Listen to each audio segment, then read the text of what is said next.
Assalamualaikum warahmatullahi wabarakatuh. Perkenalkan, nama saya Zaki Aziza dengan NIM 240104008. Mahasiswa Prodi Hukum semester 2. Di sini saya akan menjelaskan tentang sektor keuangan negara. Sektor keuangan negara merupakan pilar utama perekonomian nasional. Sektor keuangan negara memegang peranan krusial dalam pembangunan dan stabilitas perekonomian Indonesia. Sebagai instrumen utama dalam pengelolaan anggaran negara, sektor ini mencakup berbagai elemen seperti penerimaan negara, pengeluaran negara, pengelolaan utang, serta pengawasan dan regulasi lembaga keuangan negara berfungsi sebagai pilar dalam mendukung pembangunan nasional melalui pengelolaan yang efisien dan efektif. Penerimaan negara, yang sebagian besar berasal dari pajak dan sumber daya alam, menjadi sumber utama pembiayaan berbagai program pembangunan. Sementara itu, pengeluaran negara dialokasikan untuk sektor-sektor strategis seperti infrastruktur, pendidikan, kesehatan, dan energi. Pengelolaan utang negara juga menjadi aspek penting dalam menjaga keseimbangan fiskal.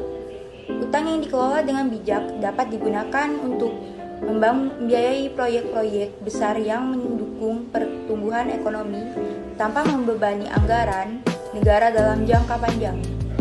Meskipun sektor keuangan negara memiliki peran vital, terdapat beberapa tantangan yang perlu diatasi. Salah satunya adalah rendahnya kontribusi sektor keuangan terhadap perekonomian, yang tercermin dari rasio kapitalisasi pasar modal Indonesia yang hanya 48%, jauh di bawah negara-negara ASEAN lainnya. Selain itu, sektor keuangan Indonesia masih didominasi oleh perbankan, dengan 80% aset sektor keuangan berada di sektor perbankan dan mayoritas dalam bentuk deposito jangka pendek. Hal ini menyulitkan pembiayaan proyek-proyek infrastruktur yang memerlukan dana jangka panjang. Untuk mengatasi tantangan tersebut, pemerintah Indonesia telah melakukan berbagai reformasi dalam sektor keuangan.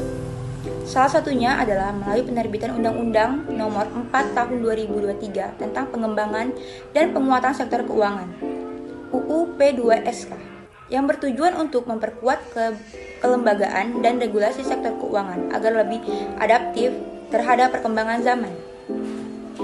Selain itu, pengembangan keuangan syariah juga menjadi fokus dengan penerbitan suku negara sebagai salah satu sumber pembiayaan yang dapat diandalkan.